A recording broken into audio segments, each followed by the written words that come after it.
A kú déédé àsìkò yìí, kókó inú ìwé ìròyìn la mú wá fún yín láti inú àwọn ìwé ìròyìn ilẹ̀ Nàìjíríà. Orúkọ tèmi ni Ọmágbémisọ́lá Ọmọlọ́rọ̀mọdẹ̀. Gómìnà àná fún ìpínlẹ̀ Ọ̀ṣun Bísí Àkàndé ti ṣe àfihàn wípé ààrẹ àná Muhammadu Buhari kò nífẹ̀ẹ́ sí kí igbákejì rẹ̀ Yẹmí Ọ̀ṣínbàjò figagbága pẹ̀lú ààrẹ Bọ́lá Tinubu nígbà ìdìbò abẹ́lé fún ipò ààrẹ ẹgbẹ́ òṣèlú APC tí ó wáyé ní ọdún 2022. Alága gbogboògbò àkọ́kọ́ fún ẹgbẹ́ òṣèlú APC ṣe àfihàn yìí níbi ìfọ̀rọ̀wánilẹ́nuwò pẹ̀lú ìlúmọ̀ọ́ká atọ́kùn ètò Edmond Obilo. Àkàndé ṣe ìrántí bí igbákejì ààrẹ àná ṣe kọ̀ láti jọ̀wọ́ ipò fún Tinubu pẹ̀lú gbogbo ìgbìyànjú àti má dá ìkùnsínú sílẹ̀ láàrin àwọn ọmọ Yorùbá tí wọ́n ń kópa nínú ètò ìdìbò. Nígbà tí wọ́n béèrè bóyá Buhari ṣe àtìlẹ́yìn fún Tinubu láti díje, Àkàndé mérí. Àkàndé ní Buhari kò bá òun sọ èyí, ṣùgbọ́n nígbà tí òun béèrè bóyá òun ló ń ti Ọ̀ṣínbàjò lẹ́yìn láti díje ni Buhari dá lóhùn wípé nínú àṣà ẹ̀yà tí òun ti wá, ènìyàn kì í bá ẹni tọ́ni sọ́nà gbárí. Níbi ìdíje abẹ́lé ni Tinubu ti ní ìbò 1,271 tí ó fi gba tíkẹ́ẹ̀tì ẹgbẹ́ láti díje du ipò ààrẹ. Lára àwọn tí ó bá Tinubu figagbága níbi ìdìbò abẹ́lé láti rí Rotimi Amaechi, David Umahi, Sínátọ̀ Ahmad Yarima, Ahmed Lawal, Yahaya Bello àti olóògbé Ògbónnaya Onu.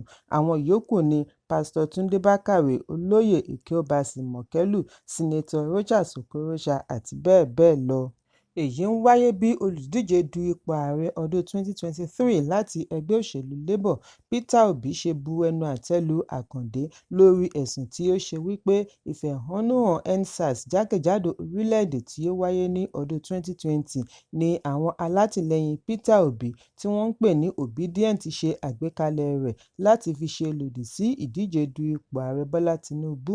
Ṣùgbọ́n Obi àti ẹgbẹ́ Obidient Movement ṣe àpèjúwe ọ̀rọ̀ Àkàndé ní ìgbésẹ̀ láti tú ìtàn kọ.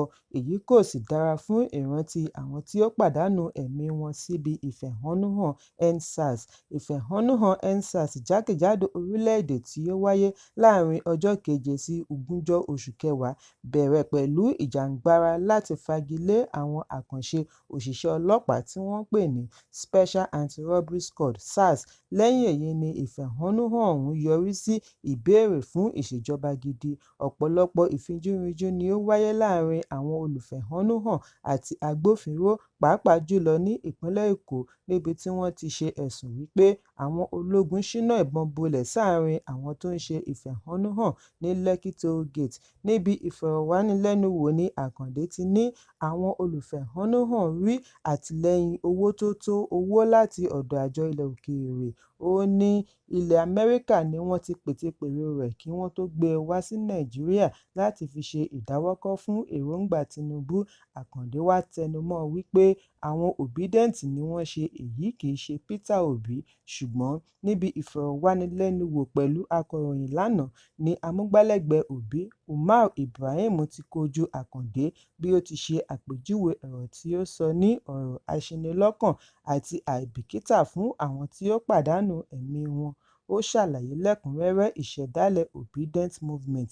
Ó ní kàkà kí Àkàndé àti àwọn alábàáṣe rẹ̀ gbájúmọ́ ìṣòro tí orílẹ̀-èdè ń kojú, wọ́n ń gbé àgbélẹ̀rọ irọ́ kiri, ìyà ń jẹ ará ìlú, kò sì sí iye irọ́ àti àtúpalẹ̀ ìtàn tí ó lè yí èyí padà. Ẹ̀kúnrẹ́rẹ́ ìròyìn yìí wà ní ìwé ìròyìn Punch tó jáde lónìí. Ọkọ̀ òfurufú akérò àti ọkọ̀ òfurufú ológun ni wọ́n jọ forí sọ ara wọn lójú òfurufú nítòsí pápákọ̀ òfurufú Ronald Reagan, orílẹ̀-èdè US, tí ó sì ṣekú pa èrò 67, 67, gẹ́gẹ́ bí iléeṣẹ́ ìròyìn Al Jazeera ṣe jábọ̀. Ìṣẹ̀lẹ̀ yìí wáyé láàrin aago 9 alẹ́ Ọjọ́rú. Ààrẹ Bọ́lá Tinubu fi ẹ̀dùn ọkàn rẹ̀ hàn sí ìṣẹ̀lẹ̀, bí ó ti fi ìbánikẹ́dùn ránṣẹ́ sí ìjọba àti ará orílẹ̀-èdè United States. Gẹ́gẹ́ bí àjọ alámòjútó ìgbòkègbodò ọkọ̀ òfurufú US ṣe jábọ̀, ọkọ̀ èrò yìí kó 60 èrò àti òṣìṣẹ́ ọkọ̀ 4, nígbà tí ọkọ̀ ológun yìí kó òṣìṣẹ́ ológun 3. Àná Ọjọ́bọ̀ ni àwọn òṣìṣẹ́ US ní kò sí àrídájú wípé ẹnikẹ́ni lè mórí bọ́ nínú ìjàmbá yìí. Bákan náà ni adarí iléeṣẹ́ panápaná ní Washington, John Donnelly náà sọ fún akọ̀ròyìn wípé àwọn ti ń sún kúrò ní ìgbésẹ̀ ìdóòlà-ẹ̀mí sí ìṣàwárí òkú, switching from rescue operation to recovery operation. Àwọn sì ti rí òkú 18 ṣà. Lórí ẹ̀rọ abánidọ́rẹ̀ẹ́ X ni Tinubu ti fi ẹ̀dùn ọkàn rẹ̀ hàn lánàá bí ó ti kọ wípé gẹ́gẹ́ bí aṣojú ọmọ orílẹ̀-èdè Nàìjíríà ni òun fi ẹ̀dùn ọkàn hàn sí ẹbí, ará, ọ̀rẹ́ àwọn tí wọ́n fi ara kááṣá ìjàmbá pẹ̀lú ìjọba àti gbogbo ọmọ orílẹ̀-èdè US lórí ìṣẹ̀lẹ̀ aburú, bí ó ti gbóríyìn fún akitiyan àwọn òṣìṣẹ́ àjọ alámòójútó ìṣẹ̀lẹ̀ pàjáwìrì pẹ̀lú bí ojú ọjọ́ ṣe rí.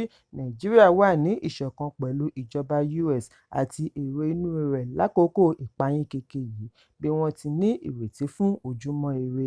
Ẹ̀kúnrẹ́rẹ́ ìròyìn wà ní ìwé ìròyìn Punch tó jáde lónìí.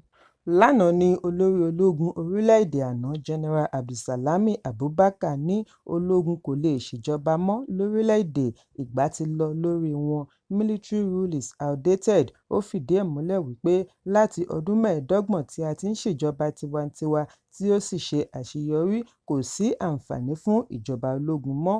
Abdulsalami ni ó jẹ́ ìwúrí fún òun láti ṣe ìpilẹ̀ṣẹ̀ gbígbé ìjọba ológun sílẹ̀ fún ìṣèjọba tiwantiwa. Ó wáá rọ ọmọ orílẹ̀-èdè àti àwọn ẹgbẹ́ òṣèlú kí wọ́n bu omi rin ìṣèjọba tiwantiwa nítorí kò sí ohun tí ó dàbí rẹ̀. Ọ̀gágun Abdulsalami sọ ọ̀rọ̀ wọ̀nyí níbi ìkówójọ ìwé kan tí wọ́n pe àkọlé rẹ̀ ní 100 Years of Political Parties: Evolution in Nigeria, 1923 to 2023, tí Inter-Party Advisory Council (IPAC) ṣe àgbékalẹ̀ ní ìlú Àbújá. Olórí ológun àná tí Ọ̀gágun Abdulrasheed Aliyu ṣaṣojú sọ̀rọ̀ lórí ọ̀rọ̀ òṣèlú orílẹ̀-èdè, ìpèníjà àti ọ̀nà àbáyọ. Lára àwọn tí ó wà níbi ayẹyẹ yìí láti rí agbẹnusọ ilé ìgbìmọ̀ aṣojú-ṣòfin Tajudeen Abbas, alága àjọ elétò ìdìbò akàwé-gboyè Mahmood Yakubu àti bẹ́ẹ̀ bẹ́ẹ̀ lọ. Abdulsalami tẹ̀síwájú wípé ìjọba tiwantiwa ti kojú ọ̀pọ̀lọpọ̀ ìpèníjà àti àmì wò, gbogbo rẹ̀ ló borí. Èyí jẹ́rìí sí ìgbàgbọ́ ará ìlú fún ìṣèjọba rere. Ẹ̀kúnrẹ́rẹ́ ìròyìn wà ní ìwé ìròyìn The Nation tó jáde lónìí. Adarí ìgbáyé-gbádùn àti ìlera fún àjọ agùnbánirọ̀ NYSC Ọmọ́tádé Ayọ̀délé ti gba àwọn agùnbánirọ̀ ìpínlẹ̀ Benue ní ìmọ̀ràn kí wọ́n kópa nínú ètò iṣẹ́ kíkọ́ Skills Acquisition and Entrepreneurship Development (SAED).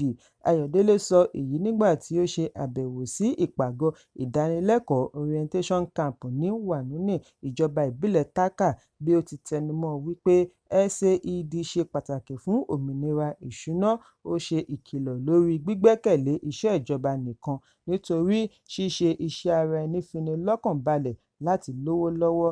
Bákan náà ni ó ṣe ìkìlọ̀ lórí kí wọ́n máa wá ọ̀nà àti dọ́gbọ́n ibi wọ́n pín wọn sí fún iṣẹ́ ìsìnlú (manipulating posting). Ó ní kí wọ́n rí iṣẹ́ wọn gẹ́gẹ́ bí èyí tí ó nídìí, mú iṣẹ́ wọn lọ́kùnkúndùn kí wọ́n sì dẹ́kun ìrìnde òru.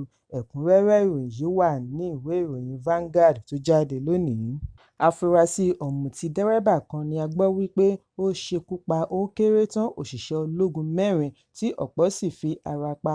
Àwọn òṣìṣẹ́ ológun tí wọ́n pín sí bárékè Muyonge ní agbègbè Yaba, ìpínlẹ̀ Èkó ni wọ́n wà lẹ́nu eré ìdárayá olóṣooṣù wọn Monthly Road Jog lówùúrọ̀ òní nígbà tí ìṣẹ̀lẹ̀ yìí wáyé, tí ó sì dá ìfòyà sílẹ̀ ní Nigerian Army Community Ojú-Ẹlẹ́gba. Ìròyìn jábọ̀ wípé ọkọ̀ kan pẹ̀lú èrò 3 nínú tí wọ́n fura wípé gbogbo wọn ti mu ọtí ni ó pàdánù ìjánu ọkọ̀ tí ó fi wa ọkọ̀ wọ àárín àwọn ológun ní Army Sports Camp.